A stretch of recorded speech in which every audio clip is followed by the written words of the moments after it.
So fire away, Lulu. What do you think of the live-action Avatar: The Last Airbender movie? What live-action movie? That's the correct answer.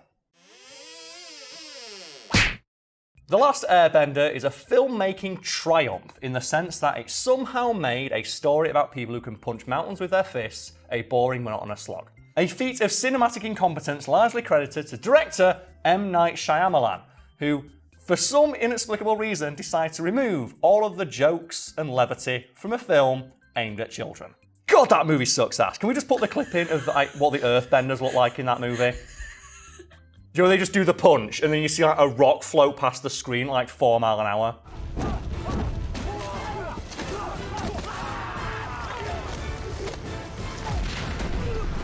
As well, that they keep the Earthbenders in a prison surrounded by Earth. Like they couldn't even get that right. So there's probably people out there who aren't too familiar with Avatar: The Last Airbender, and I don't know why they're watching this channel. If you're a fan of this channel, you're a fan of Avatar: The Last Airbender, and that show kicks ass. It does. It does. Do you just want to just describe it to people? It's the best show ever, and you should go watch it. And it's also one of those rare examples of a TV show for children that handles adult themes. And it touches on a number of very adult issues, up to and including fucking genocide.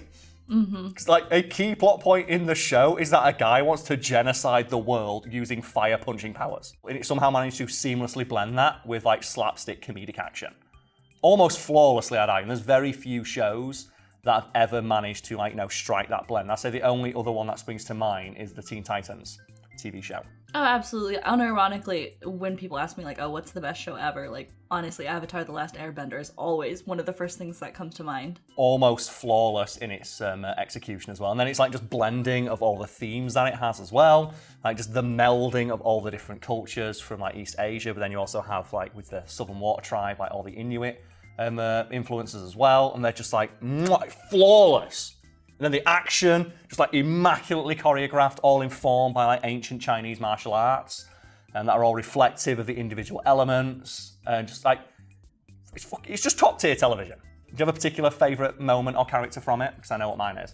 It's so hard to say. Okay. Because They're all great, but I love Toph. Toph is one of the best characters in the show, yes, and also responsible for some of the best moments. That scene where she finally discovers metal bending, and when she's in that prison, that is such a cool visual and such a yeah moment. I absolutely adore it.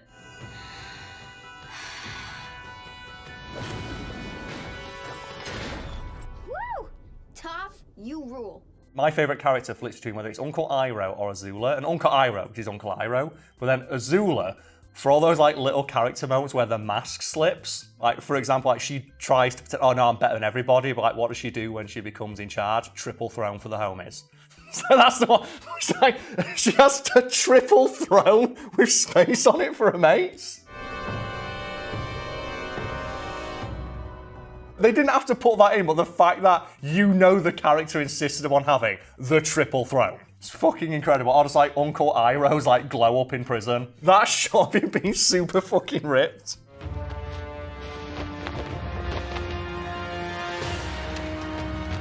He's so excessively ripped. And he's just an old man who drinks tea. The show's humour has always been a huge part of its charm, and the fact that it's been able to so seamlessly blend it with the aforementioned adult themes is part of the reason why it's considered one of the best shows ever made today. And it's why the live-action adaptation has been so widely and universally panned by critics and fans alike, because it just doesn't capture the spirit of the show at all. And are you familiar at all with any of the reactions from people who worked on the show to it? I'm pretty sure they didn't like it. Well, there's a few choice facts I learned about the response to the film. And the first from the show's creators, they were apparently all on board with it at the start, and there are even interviews with them where they are excited about the idea of working with M. Night Shyamalan, because keep in mind, he was hot shit at the time. And I always reference this because it's so funny now with the gift of hindsight. But have you ever seen that really cringy Newsweek cover with Shyamalan on the front of it? Oh, it's the next Spielberg? Yep, and it's a picture of Shyamalan on the cover of Newsweek with the next Spielberg written below it, and that's after The Sixth Sense and The Village came out. And now you look back on that after he's made The Happening and The Last Airbender, and you're oh! The show's creators, like I said, they were initially quite happy to work with Shyamalan, right up until all of their creative ideas were knocked back, at which point they distanced themselves from the project and decided that it sucked. And my other favourite response is the voice actor for Zuko, and you know his name, don't you, Lulu? It is? Dante Bosco. Dante Bosco, who, when he was asked in a Reddit AMA, have you seen the live action film? He responded, no, the showrunners told me not to watch it. So he's not even seen it. Speaking of Zuko, Dev Patel, who played Zuko, after the fact went, I'm never doing a big budget movie ever again. That movie sucks ass. And then you have like noted film critic Roger Ebert, who just shat on every aspect of production from Low Orbit. And of particular note is his criticism of the casting. Because I'm sure you've got something to say about this, Lulu, as a fan of the show and someone of Asian descent. What do you think of that Colgate white cast? That alabaster-looking avatar? What do you think of that? I can't understand why, like, Shyamalan decided to do that. It's like, okay, you made all the protagonists white and you decided to make the Fire Nation India? Mm-hmm. Like, why? Why would you do that? And I mean, okay, and of particular note to me, like, I almost feel bad for Jackson Rathbone for having that on his resume. Yeah. And then do you know his other notable role as something bad? Go on, tell me. Jasper from Twilight. And you know Jasper's backstory? He was a Confederate soldier who was too young to be in the Confederacy, so he lied about his age so he could volunteer and fight for the Confederacy. Hell of a IMDb profile there. And what makes, though, the casting of that film all the more baffling is that Shyamalan is a person of colour. And do you know the story behind how he became interested in Avatar? How? It's his daughter wanted to dress like Katara for Halloween one year, and he had no idea who the character was, so he watched the show and became enamoured with it. It became a weekly ritual in their house to watch the show, and then he started approaching his agent about working on a live-action version of it. So he had his own daughter be like, oh, look, there's a character who looks like me on screen, I want to like be them for Halloween. And then when he was casting the movie, he picked white people. Oh my god. And then have you ever heard his explanation for why? And you're going to love this, Lulu. Oh dear god, no. Well, he says, well, in anime, characters are racially ambiguous. So it doesn't matter if you cast them as white people. Oh my god. And the full quote will be below me because I'm like paraphrasing it here, but he used that excuse of like, well, you don't really know what race people are in anime. Oh my, okay, can I give you my rant on this? Go on, do it. Credentials, just really quick credentials. Not only am I Japanese, I lived in Japan for 7 years, and also I have a degree in global society and culture. Mm-hmm. So all these things I'm going to talk about, I'm very well versed in. Also, just for my credentials, I have a degree in media and communication studies. So I specifically spent like 3.5 years of my life learning how to deconstruct and read media. Here's the thing with people saying like, oh, like anime characters are like white or they're this and they're that. And it's just purely the fact that different like ethnic groups, different cultural groups think of themselves in different ways than other people perceive them. Yes. Like, for example, like I have a little bit more of a darker complexion than you. Mm-hmm. If I were to draw a stick figure of you and I together, I wouldn't color my stick figure in. No, and that's there's a study you referenced to me that I found quite interesting of like when you get little kids to draw themselves. Like little black kids, they don't colour in the stick figures they draw themselves, do they? No. Because that's not how they see themselves. That's how other people see them. Mm-hmm. Like someone else might colour the stick figure in while they were drawing them, but they won't draw it themselves because they define themselves in other ways. Yeah, so the way that this relates to it is that anime characters are coded as Japanese in the ways that Japanese people view themselves. Mm-hmm. Not how foreigners would view them.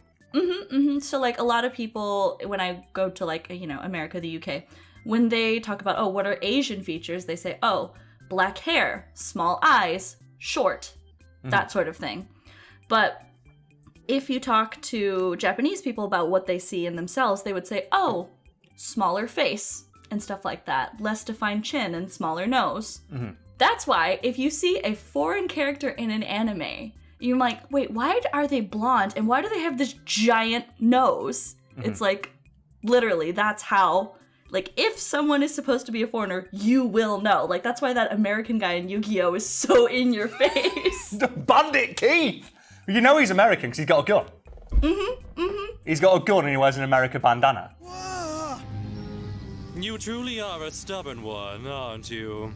Can it? You ain't talking your way out of this one. That's the whole thing. And so it's always driven me absolutely crazy. I thought you'd like that though, because I know if I mention that you get so annoyed, and that reaction was perfect. Bring it back to The Last Airbender. I always think it's called Avatar: The Last Airbender, like the show. It's actually just called The Last Airbender because they didn't want it confused for Avatar.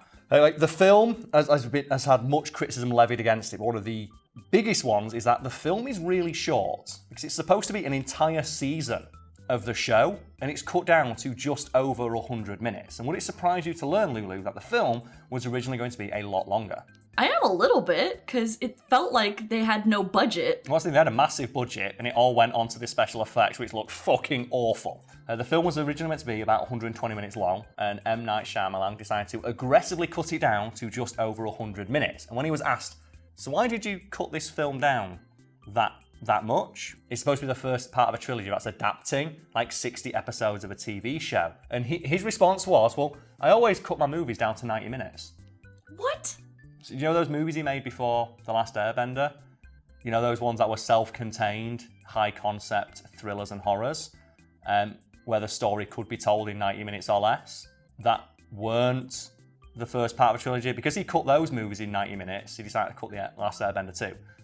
And that was his excuse. So I cut all my movies like that. It's like, but this is a different movie. Sure, you use like a different approach to the movies. It's very different to your other projects. It's like, no, all my movies are this long, so I cut this one down very aggressively. And that's why the pacing is all over the place in that movie, and why they have that god-awful narration telling you what just happened, because those scenes were originally in the movie, and then they cut them out and had to do the narration to explain what just happened because you don't see it. And then you have the fact that the film is just not entertaining at all, and the reasoning for that is equally as baffling. Lulu, before we get on to that, what's your favourite comedic moment from the show?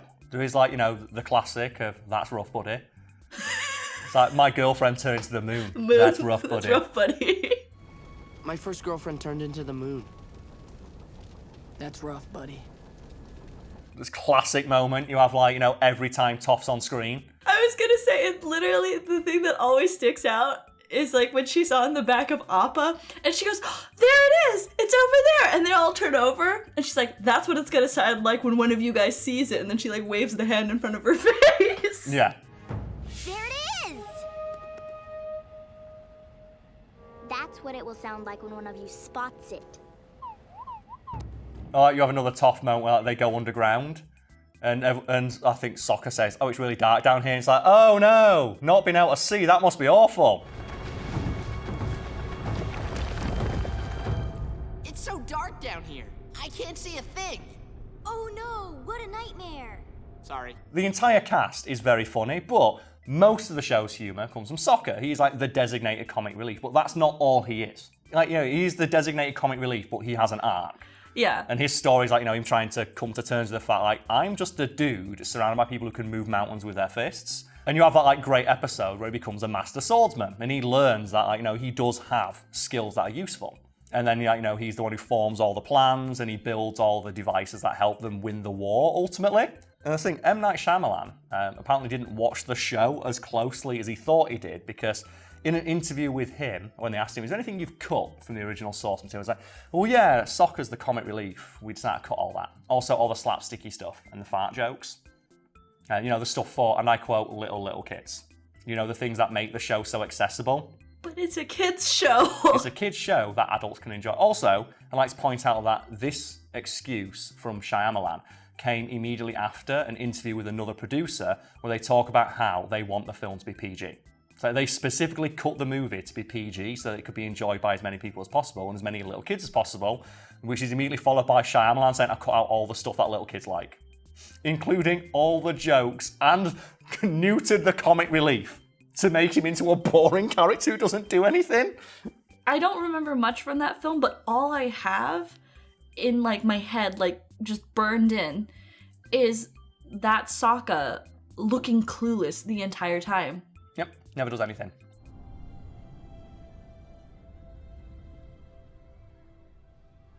Yeah, he just makes like just the Martin Freeman in the Hobbit, isn't it? You know, like Martin Freeman spends the entirety of the Hobbit going, just looking confused into the middle distance, just that.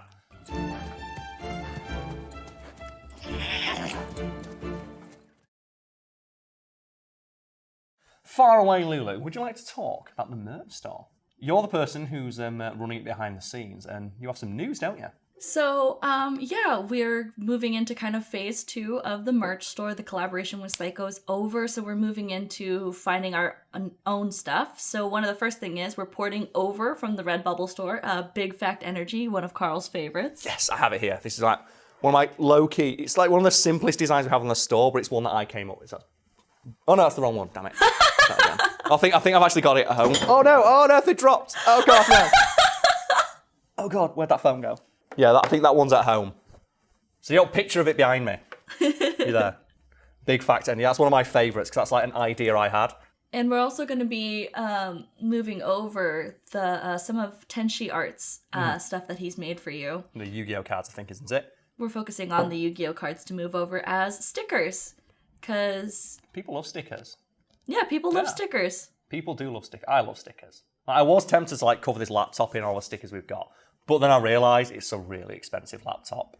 And do you know that thing like me see like, do you remember when we went to that store and there was that like Prius covered in anime stickers? Oh my god, yeah. And what was it called? It was like the Prius? Like they changed Prius. it. The Prius, like the Weeaboo Prius.